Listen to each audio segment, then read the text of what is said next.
matala i le mafutanga wa moto i folava i le moana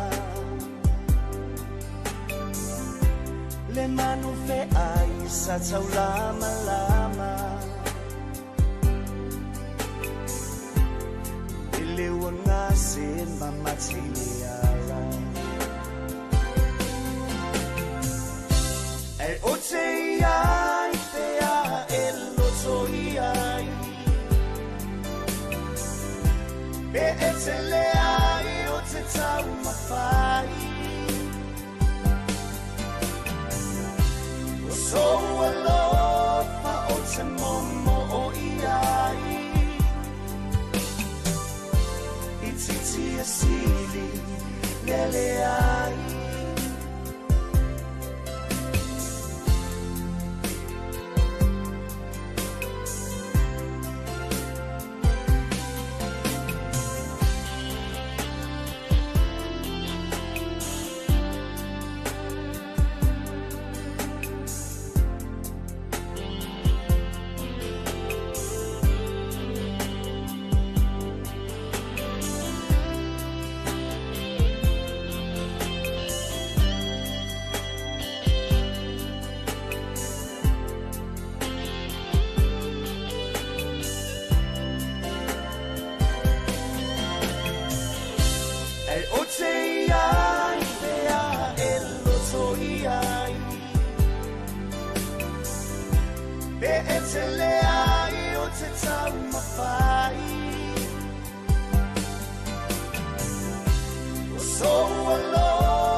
Mole atu pea wala whaafonga anga Samoa. A whai pese sui whiwhiloi ia. Ai tēnane whai o le whaanofonga o whiaina o tō whenangalo le whenga iai. Ia ma tā penanga whaapusa ai tēnane whai o whiau whaiu. O le nei vai aso malo le tauatai. Malo le ngā lulue. Malo le tauasa i tiu te whai. Ia o lo o whengai maloutou pa ia i le nei whai vaenga o le whai unga o le nei vai aso.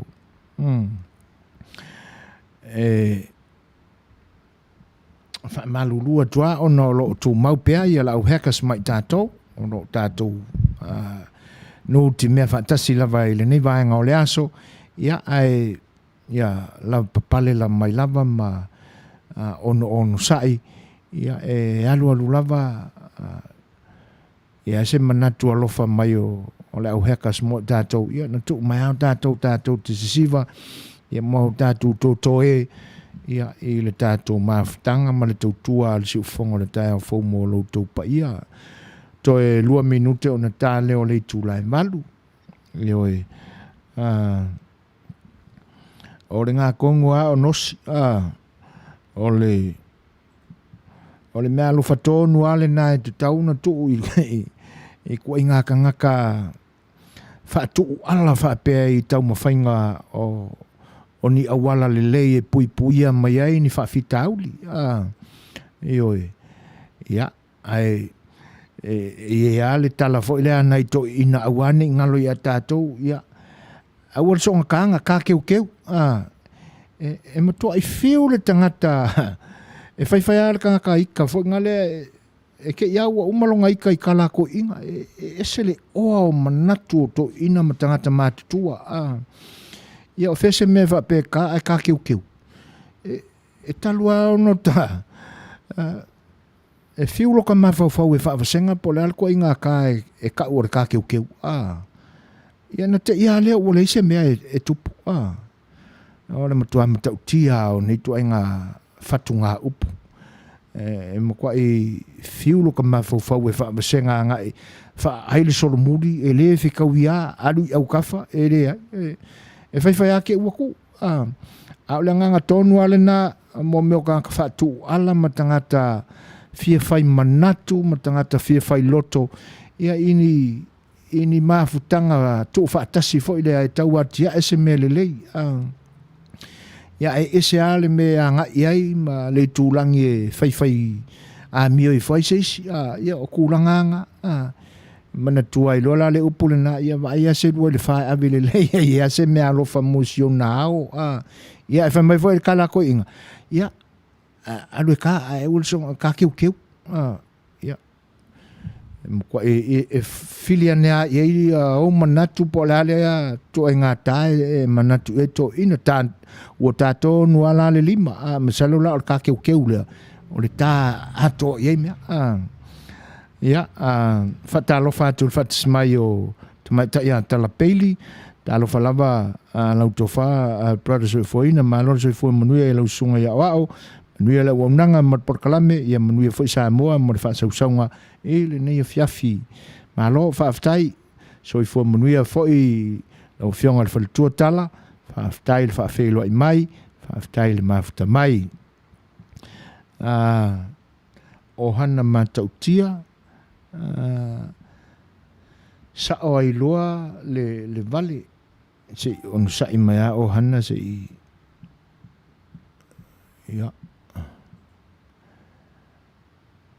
aua le so nga faia so kei ai makwai ka ala le loa se mea ia ioe ko inga o to inga upuana e whainga kāngo ka ko mawhau e whaatino nā to inga whaatonunga whapena. Ioi. O tsonga whaia so kei e makwa i kā ia leilo se mea. Ioi. E se whai mai o tsonga whaia a lai wholo mai ko kā ia awangi koe. Ioi. E whiu lau whai PhD e whaawasenga ia koe. Ia o lei unga. O tusa lau whai mai ia koe pēr kamala koe e ula vale pē ia. Koe pē ka ifo e moa. Ia. Ai malo whaaftai whaafei loa ia tu il whaatasi mai o MJ tofi lau so i fo Manuia so i fo ina mafuta atu Christchurch in New Zealand mai le malulu ia tau MJ ia ia le manatu o lau koi kulangi ai ele ula isi sin malulu ia e whaaftai tele a ole nei Fesi vevela o mātou ile nei vai aso atoa tofi lau. Ioi. Ia. Ka lei lopo le arko i ngā kanga e whai le whale. Ke ia ua. Ana whapea to e o mai ofu fo ia sa wha o ngai aso ia. Ofu wha pāpua fo i. E ngā o ioi. E o ko i ngā kaunga i ua in koe wha paupau a ia lisi. Ia ai. O le mesilia. Ia ele o. Ia isisi o ala mai ua maliu se vevela. E masani ai tangata mātutua. Ia ona o nei atunu ule mole meo o le se aso i fuanga. I atunu nei o le mole meo le ola to tasi. E o ai ka māma ki ngā mākukua. E ngongofoanga o lako. Ia, ai le umale feo ai ta vale. O le tūlanga lana nae maua lola i se heat wave i lunga freeway. Ia, o le whaasolonga e skengi langa, wae, o kamaranga e o ke ia ua kale longo. Ia, mo le vevela. Patalo whātu le whiloa i mai, ma le mafuta mai o Marie Alosio. E lenga te lea o le uso ia toa Samania, talofa lava, ma lolso i fua Manuia, ma le langi ma, ia whaaftai tele lava i le whaatasi mai. Whiloa i mai sunga i atoa ia malo le tautua so i foina ia malo whaaftai tele lama toa i le whaatasi mai ia le ngata i leo o le whiloa i mai foi o tūlanga e silo na vivi e le tua ia ona o le nae Manuia le soifua, Manuia le weekend. Whapea fo ona whelo i mai le tumaita ia Maria Alosia o le vi inga mo le whaaftai whaafo i le tua ina ua tātou au lia mai le nei tai au fau. O te matoi whaatalo whaatu, o te muai whaatalo whaatu lau sunga soifuaina ma lolo soifua Manuia, whaatalo whaatu fo le sunga i la oa o whaatonu tuila e pasua whaaftai sua. Ma lolo lange mama, Manuia tele lava le unanga o le nei tūla o le fiafia tau i le nei fo i tū o le kelope ia puipuia pia o tau uma le lofa o le tua. Ma lo, whaaftai tele lava o hana e tusai o le whailoa i mai, ia te nane fo o le sau noanga whailoa i mai. E fo i leanga le lei o le tua, ia e teita ina while mua ai, ia lo soifua i le whai unga o le vai aso. Whatalo whātu fo ia o lita mā vaenga, talo whalawa brothers with waina, ma lo, whaaftai tele lava i le whaatasi mai e le ngata i lea, ia o le sau nuanga whaafeiloa i mai, o lita e tusai o le tātou maaftanga fo i le nei, maenga o le tautua whaawau, a le si ufonga o le tai o fau. E whaafeiloa e atu fo i lai le whaatasi mai o le tamaitai a Loisa Whaamausili, ia whatalo whātu le taitai o le saafia le Fai'oa lau sunga soifuaina, ma lo lava le tautua mo Samoa. Le fo i lau whailo i atu le tamaitai a Loisa ia i sui a wai uma o le tausala fia klopo le ngata i lea, le fo ua whailo i mai ma whatalo wha mai le sunga la wau ia atu la epa e tusai o le whianga iai ia ma tiu te fo i o le nia fiafi i tūlanga wha IT.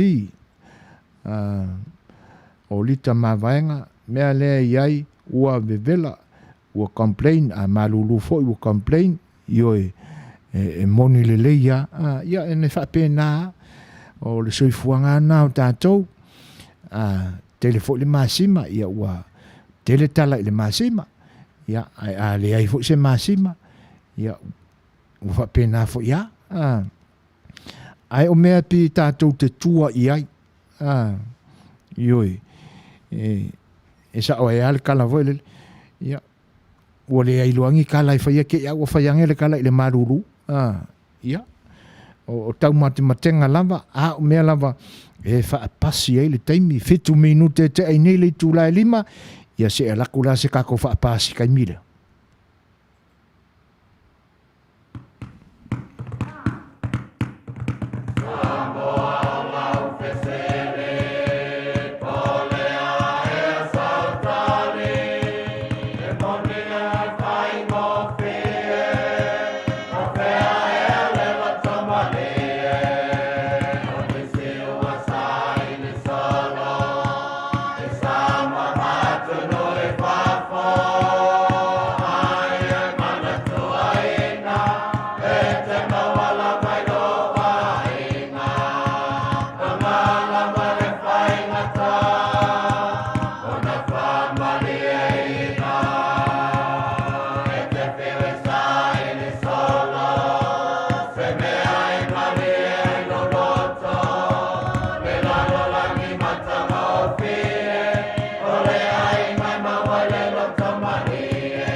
Whaatalofa ma whaawhailoa i atu i pa ia ma le lo si o tātou atunu u Samoa o māua mai tātou whaasela launga o le foi u whaatili foi o le ae le nei foi whaai unga o tu te mga luenga whai o le nei vai aso ma lo lava tau a tai ma lo le ono sai ma lo le whaatoa toa ia lo mai o le nisi le nei u whao poponga o tātou tala mai Samoa. E tumu atua tātou tala wasilia i le lua vai aso taluai talu na maea le motu tele i sala vai i whaatala tala noanga o tū la fono. E tolu lelo o tau whaofi i le pāle mene a o le whato a mua mai lunga o penga ta whailangi nisi o manatu whaalia o nisi o i tu malo le ana whaalia i le te ena ma le le tali e ino nei tū la fono i lona whaaua wina e iai le tu malo o whale a lupo. Whaftai nei aso wa mai atulanga o le ilo leina o pile tolu sa whengai mi whale a lupo o wal tolo lo wina e komiti whapalmene. Whaftai foi lau fionga le li palemia ma le paia o kapineta ai mai se le fono usua Samoa ina ua maua se nei ato whaftai whaatino ai tiu te mwhaiva a wal komiti whifilia ia e whaamalu watu e tono umane manatu se mea tasi e ala ese finangalo a wale nei wha moe ono le wha o finga o piri nei e toru a wale tunu Samoa mele ua iai le nei nua whale a lupo ua te e na ai pili nei tonu a wā li ma fai pule a wā le paia le fio o wā maina ma puma le matua se la la whanga la tuto wha si lia la ei ma le malu le tapuaina ia talu se ia le wha awau ngā luenga komiti Na wha awau fo i le te ena o le nei tū la fono ele a fio anga o wha le lima.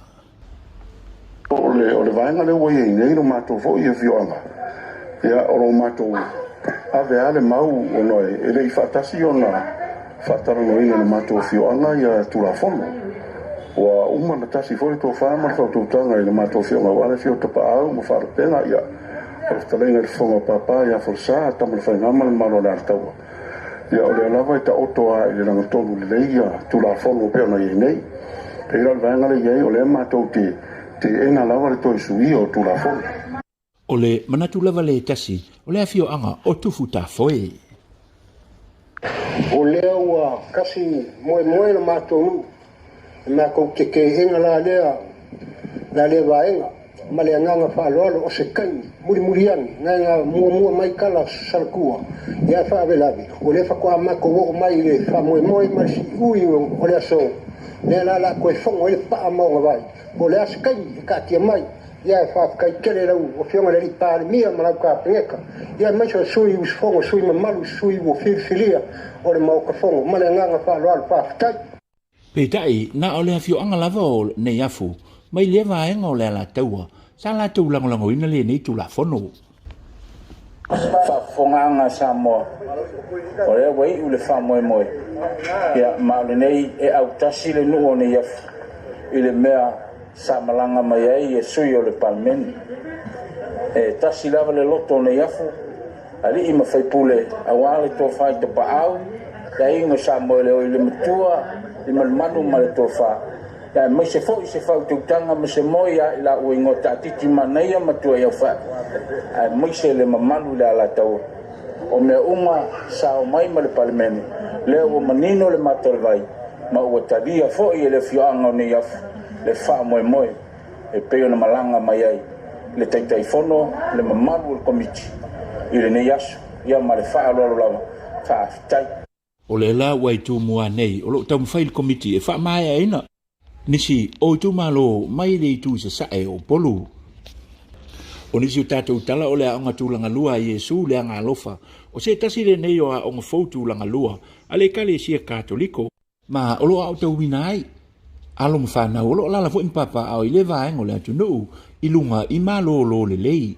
O le tae lana le lan fa tau nui nai le aso, o le anga nuu fa Samoa, e au fiai le fa atino ina o le suavai pusai no le umu, ma valu talo ma ulu, o le fa mama ina o le tamai pua se itulou, moa Samoa la wia, fa pea i fo i mana ngase senga, o isi tau mafa Samoa, e iai le olo ina leo le fa ausi, tau folo, fa pa uina o le koko Samoa, fa pea i fo i, na o au ina ai ma le langa ina, o le ato fo e umu, ma ilo, ia ma isi lava ngase senga fa Samoa, o se tu na vai ai ngā lulu e whaatasi o whai a onga.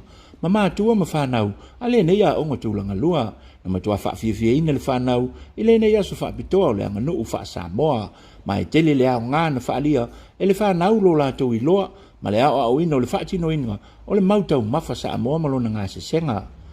O le luaile nei o tausanga, talu na whaatino ina le nei Paul Kalame, i tutonu o le nei lau mua o le nei a onga, i le naunau te inga lava ma le talitonunga o tamai ta isa, whai a onga ma mātua, ia o ina le whanau i vaenga o le soifuanga, o lo ola ma soifua i tātou i Samoa nei. O nisi o talo le vai aso nei foi, na sainia i el minista o tupe o Samoa, le fionga sili e patuioti se Suasua e silia i le tasi tesi ma le 5 miliona tala Amerika, e tolu tesi ma le valu tala Samoa, ma le fale tupe o le Asian Development Bank, o le ADB, e fesosoani ai pea i tāpenanga ma i e wha mautu ai puipuinga o Samoa, wha pea i fo i manisi o mea fia wha leia i tu tonu o le mtanga luenga o le soifua malolo ina, ina ia awalawa ne ia fia Samoa, i le wha mai o le COVID-19 malaiva. O le nei sau ninga po i le tai awa na nafi, na awa i le puli o le whaletupe o le ADP i Samoa nei, le tina ia Maria Melei. Sui o le malo ia pani i Samoa nei, tisi i sao. Wha pea i fo i malipulisili, o le matanga aluenga o tupe i Samoa nei le fionga le asi usio whaasisina, Oscar Maliele ngoi. O le nei vanga tupe o se vaenga lea, o le 13 miliona tala Amerika, sa whamatu mai le whaletupe o le ADP, monisi o atu motu o le Pasifika, le au fia i ma Samoa. Na whaafetai e le minista o tupe, sui o le whaletupe o Asia i Samoa nei le tinaia Maria Melei, whaapea i foi, ma sui o le malo i Apani, mo le nei Suasua wha mea lofa, wa tau au ina le malo o Samoa, ma ele o le pau ai foi le nei, o le Suasua le nei whaletupe i a Samoa, o le whaatolu ai le nei tausanga, ua tu mai pea le tau au Suasua le nei whaletupe o Asia i a Samoa, a o whea ngai e pea le atu nuu. Ma puipuinga i le tali atu i le wha mai o le COVID-19 malaiva. O le so i lumo le wha masinonga mawalunga, sa whatau nui ina aisu isu enga o le mata upu, o lo o moli aise tama i le whaia leo ni winga mātanga, mani sa wanga i se tamateine e ese lona tama. O le mole maua leo lo a fia le neiso le ngā tūla fono, na i whaalia i lumo le wha masinonga i le so, e whatatau lea i leo lo o molia. A fai e mawhai ele nei ali ina whaia nei sa wanga matanga i a teia. O lono winga e mawhai foi e leo lo molia. O na ia whaia i lana lava whanau mo na uso la iti. Na whaalia foi e le tene titi lona le fia pupula i le to olua o lona tina e leo sona ta moni. E a mawhau watu i le mena tupu i a teia i le se furu fitu ai o na tausanga.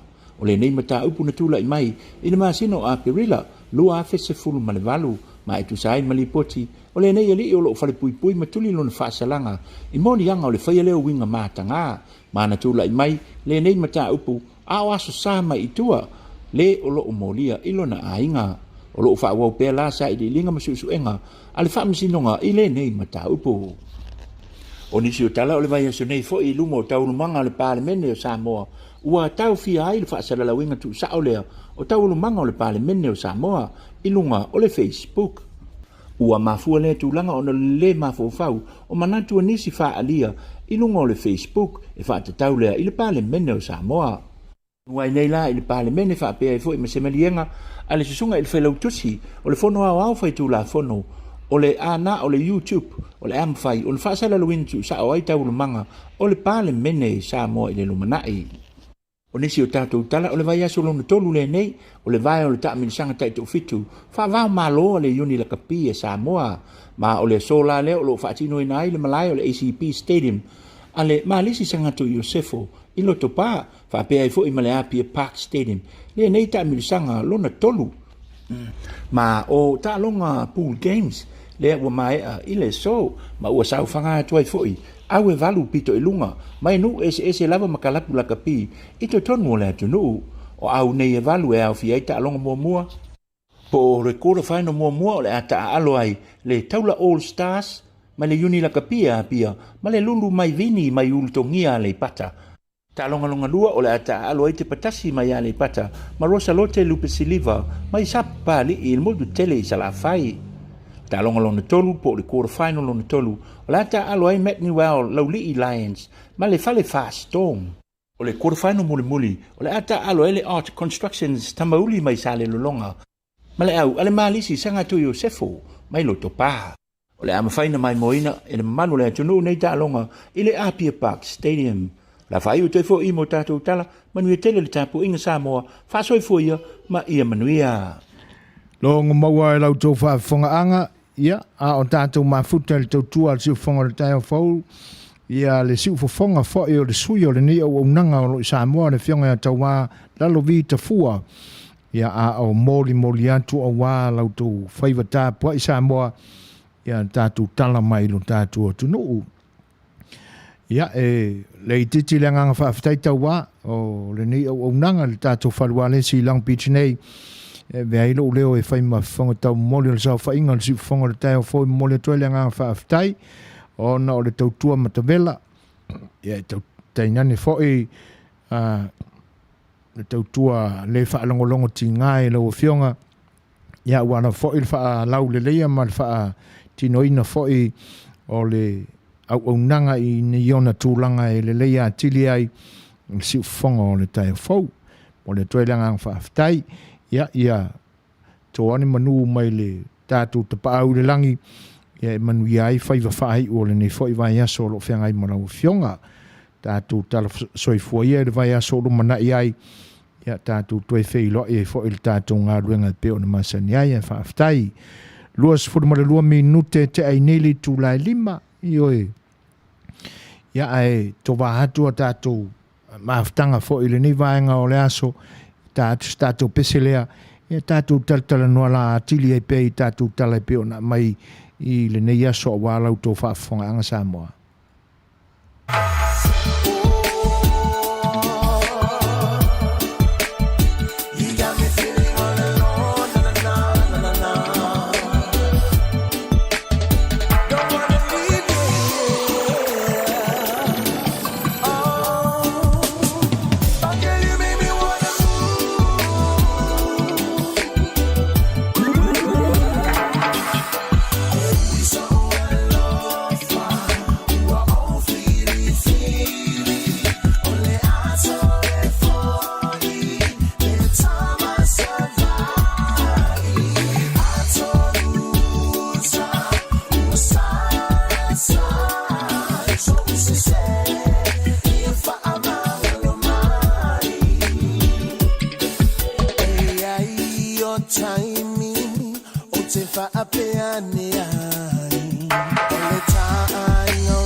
Give you a lesson, the life you like in education. By then you will know the meaning of love and affection. affection. I wanna worship into the word of devotion. Shall be in your face upon the taste of dedication. Give you a lesson in life you like in education. By then you will know the meaning of love and affection.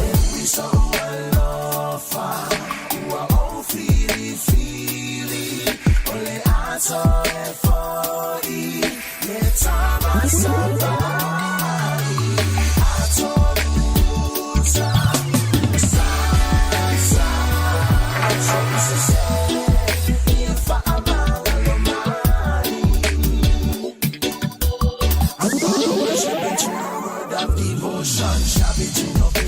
Taste that dedication. Give you a lesson in life you like in education. By then you will know the meaning of love and affection. I'm gonna worship into the word of devotion. Shove it in your face upon the taste that dedication. Give you a lesson in life you like in education. By then you will know the meaning O le ua tula e mai tātou taimi toi lua se fulu ma le ono minute ua o le ua lua se fulu ma le ono minute te ai nei le tula e lima.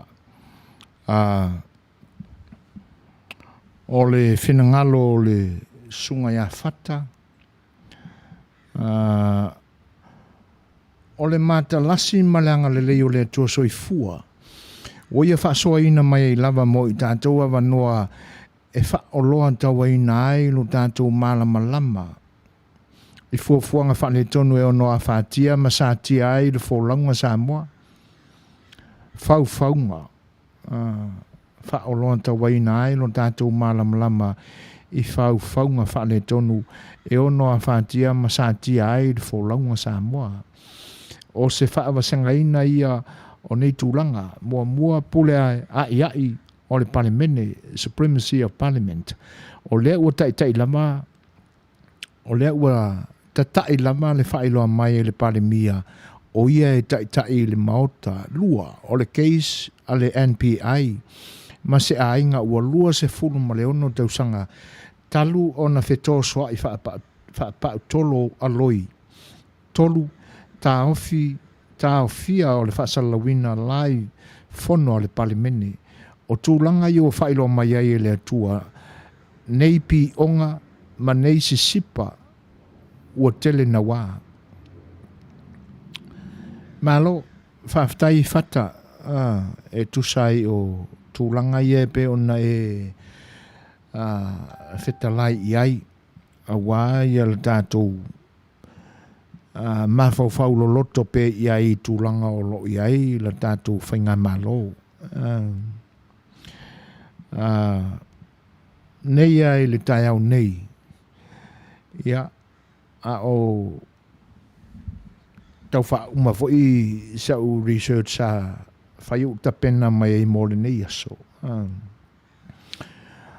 Ai te iau o toi o soane i le Facebook. Ia, au tau atuaila. O tua nea i e se isi foi tangata ia se wha upunga wha pea. E pei o lo o whana mai ai ma wha ali mai so na le fia i e foi o lo o te i mea le malo o lo whai. Ia, ma le wha upunga foi la wha pea ia yani me ai mise la e pe fa tu mai i tangata Samoa o lo a fion papa au i fafo. Ma pe ai ia se fia o ngā mo Samoa. Ia alu atu Samoa e whaiso na o ngā. Ai ua le ka alo i kua le pā. Ia. E whai asi whanua noa fo i ala fonga. Le angai e le se manatu fo ile to e tau apa ma whaailoa ina ia ni tau tua fo i sa whenga i te mio le malosi le atunu. Ia, ai tate whanau noa ape ato e mawhau whauma manatu i ai. Le angai o taitai e wia i na whaale wa ufo ini au ngā, ia, to e ngā mela lea e pi whanau noa i le loto ona ua pi e su e au ngā la, pi e whaman e manatu ane o tātou umai i nei le pe whapena atu ni manatu i Samoa. Ai au kako mai e le ingi au ngā. Ia. Whanonoi nā la whonga. E anga o le mea moni a o tau mawhai fo ina ia mau se le lei o se tautua mo le atunu. E o ka ika ia il mo le mea o le nofo i lungo le street. Tu tuli ma le whaletani malo na o le tutongia atua e le malo sa moa ngai le whaletani malo sa mātono nofo ai a oi fafo. Sa ili ma ave le whatosina i company mo i atunu i fafo. I na ia whatosina ai le tūrisi ngā solo atu i Samoa. Te mina le i malosi le tapena Samoa i le fo i ala Manuia. Tangata ta whao mai mo atu i fafo. Ia o mato iai lai le nā tūlanga. Ia. Whanua noa e pi e kangi le loko pe a koe mawhawhau aku i ngāso. E anga e pi wa avea mātou mani mea māta ina le au papae. I longo fia tuae e fōlinga ino. Fōlinga tauemu. A o mātou whaala lai le awala. Kau sa ili se meo iai o na wa tuli e sea mātou il whalikani mālo na nofo ai. Le toto ngia tua il mālo sa mo il whalikani mālo nga ngofo ai. Laka ele kai meo le porkalame o le naso. O lai whale tonu po fea ao iai. Ai na mumusua na i tamali in ta ia il porkalame le naso. E misi sa moa ma il porkalame. Ioi. Ia, se mamanu fo ila tutu ai kai fo i o le official tūlisi o le tātou tunu o le nātu. La ule whailua inga uma mea uma. Ia ngā oa lea. E ofu o ma ave ako pa ulavalava. E le ngaka o le kau wha au fiofi o ka avale ngā mako malanga ai. Wha kasi ai ma me wha tino ai le porkalame. Le ua whausa sanga ako pa au ako lavalava. Ako oa le mea wha kingo ai le porkalame. Ina ia le leo na ave le Fai'oa e tau ai lo tātua tunu ma ka ue ka kong kampangi wa alele mea uma ina ia tōsina tu el tōrisi kako akongu akongu la ngai ngā luenga whapenga e ui aino ua pa u ila lo le ia pasene o le tangata tawhawa tu tātua tunu o no le whaamai ai o mea ngā polonga i fo ina vai teimi le la ua lala mua ai, tolu atu nuru longolongo a, tau ua ole, ta pena ina ole tūlisi Samoa i nei aso, Tahiti, Samoa, ia, ko a laka ko ifiki. A pia o tātou ma Tahiti le mua i lunga. A mangakula e so e, ma le wha singo mai o le fo i uso i sa ilu tātou atunu. Po hangi kakau au ngai, i le atunu. Whango ngoa ia leo loko, ma Manua lo lofa mai nei Samoa i le nai tuo le lalolangi, e le ko keli. Nga ave ama ko wha au fiofi. Ki ngāne malulu e whaiwharkaporinge ngongofo ai. Ta ia tūr wha au i whafoe. Ngā kai mila koe mo ki fo ia Samoa e le leinka ele ako kokingo. Piol ka ele whaasainga fo ele fuile i ele. Ia ngā ele whaakura. Vahane ele whaafonga anga Samoa. Ele mai loa mai lai tangata whaapea. Le polonga na iai. So e mai whapea i whamakalanga. Tūlanga whai lai e pe on whitalai i whata. Whanua noa i ai. Leanga o le pi e mākau mai. Ia. E pe o le winga whai o le manatu. Awane i whai atua ni tala. Awane i whai atua ni tala. Ai fia kele lai e whai ma whai ponga o kangaka. A whai akulangi whamakalanga i ai. Ia ngā ke ele o le urunga. E pe ongi mea ka maiki fo i e. E le Manuia, e makuale le leia, o hana matautia, tasi alo ta manatu e whaasua atu ai, ua se taitalinga fo i whaafita au le tūla i mai whanua, whanau teine ma tamaro loa, po o e ua ta ua o tamā, langona ai le ino ino ma le fia pua i se tūlou, tainane le o se tamā o le teini titi, ko ai ngā kamaia, e au ngā i le kao i se umu pe o kala ko inga. O upuna e ave iai. Upuna e ave ei o hana. Te mana tua o tautalangia so o fo i le nei mea. Leanga o le mawhai au na tau whiawhia. Whaftai fo i le pati fau lea le ua mau atu e alato ngā luenga tau mawhai le nei taimi. Le ua whai pā anga e ma le ofisa o surwhainga. Se i whai po le ase swinga. A kua inga ka māia. E o te mana tua te iwa ua fo iwa o se si au tonga fiti. Lau tonga fiti ai hei kūlanga ia. To inga ta māia. Vā nea le whaafonga anga sa moa.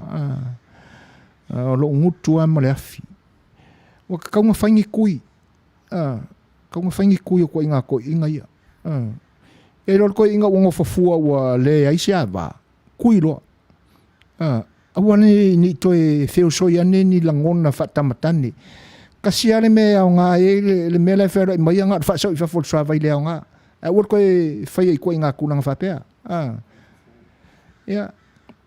Pe whaia e kūlanga wha Viking i aso ia. Skaki le lei ma so el tala anga o le Vikings. Le ua hinga le nā. O kūlanga nga. O le whaia o le whafoa. Pe o tatou lafu me tua o lofo le. O le whafoa. Whaia isa kui. Awala ni toi ali mai tūlanga whapea. Wa e whiwa e wharipui. Ai langa o la e whiaro alua ia marku inga ngau whaakamakange. Ia ngā wha ia kurore lo makua ua. Ua pe ua maangumi mai ia lalo le ua lo makua whaasole au karinga. Ia, koe o whaakasi e le ngaka o le keleo o le o ngā mangawa koe whau lai mai kua le il whaase. Ia, o ngā ingo lole wa ai le tautonga na ofo ane i ai le soifua mulo. Ai wha makakasi i kengiki. O le whai au le kui. Ia ngā umai lole o langona whatamatani whapena. Kasi ane me e au ngā i aile. Ia le mangkia tasen. Ngā whaasau ngā whala o le vai ele leanga le kingo. O ngai fo i ka ki ma fo a kiri pe i ai. I ngai kau ako fo le umu ma o le umu. Wa le o longa winga la a fa nga fo i ma o le umu mori o hana ia la ko su i mai fo i ma fo. Na ni manatu e ono to sa ai le fau ma fo a tili pe fa wole ia senga luenga le malo e fa i la kurang.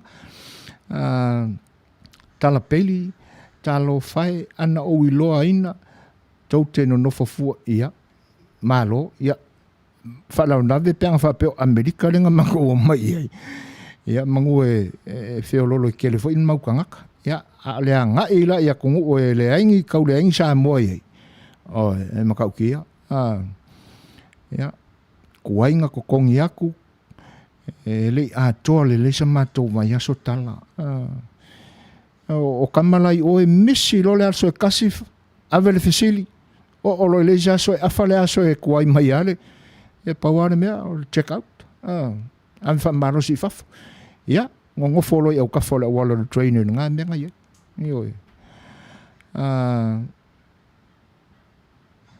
ia fa taia mo tulanga e pe on fa alia io to finangalo ai o listen na va inga fa no ia le la fa sa ne la tau manga o le o tulanga na e mumusu e a mai ile malama me o la fai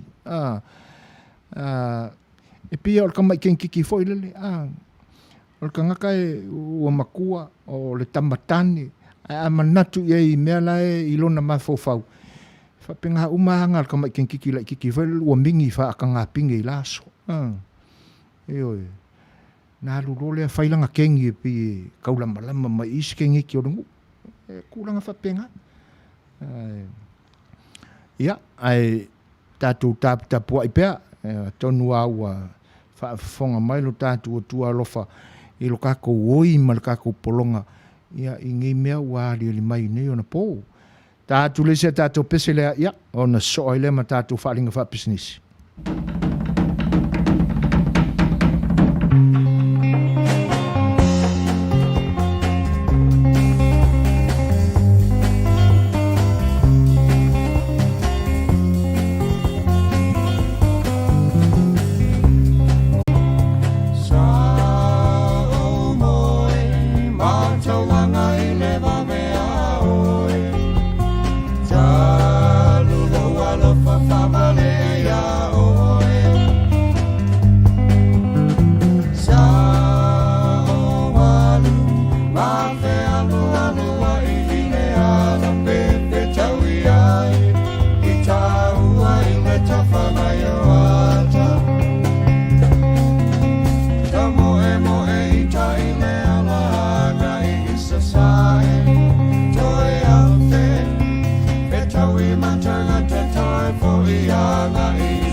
O si mai pēlau tō whaafonga sa moa I tātou pesepesenga au whai pese e pei on mori anto o walau tō whaafonga anga.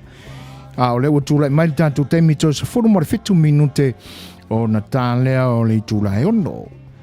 Ma ua lei mai maota malawa, te nane fōi o wharewhainga aluenga pēa o mafuta mai ai, ia so mātou leo.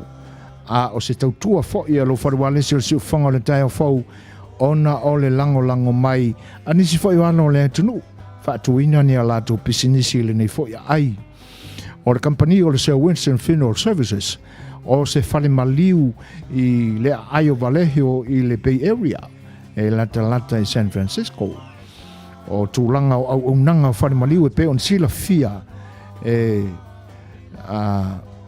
a wina ese mai pe ave ese ina mai le tino leo umaliu ma le maota ngase ia ona whaatino leo la latu au nanga ia e tūlanga e pe ona sila fia. O le tautua la le Sir Winston Funeral Services e le ngata o vaenga e pe ona iai tapenanga o maliu nei ona po ia a o loto iai manisi vaenga whaao popo le au nanga ona o le taunga tao mea tau maliu nei ona po.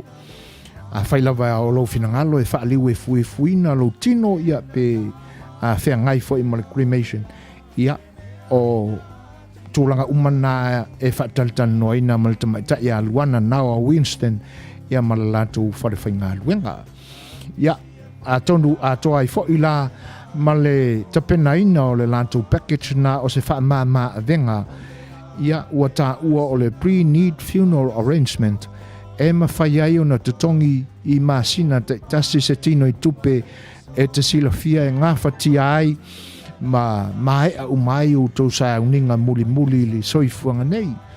Vai ngā umala nā si ai le whea ngai ngā marakami maliu ale tamaita ia luana nawa Winston masiona alii ia o vai ngā uma ia pe fia moli fo ilo tino I sisi atunu o le lalolangi a o le tupe a toa leana e whai pe meni ai e ma whai lava o na transfer I se whale maliu o le nā tunu ia po o le tātua tunu fo I Samoa e whenga iai ma sauninga muli o lo soifua. Tātua tunu fo I Samoa e whenga iai ma sauninga muli o lo soifua. Vaenga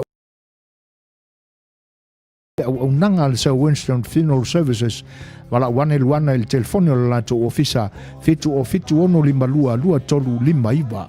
Ia po le telefoni fe avea I tolu lua tolu tasi fitu valu tasi o valu.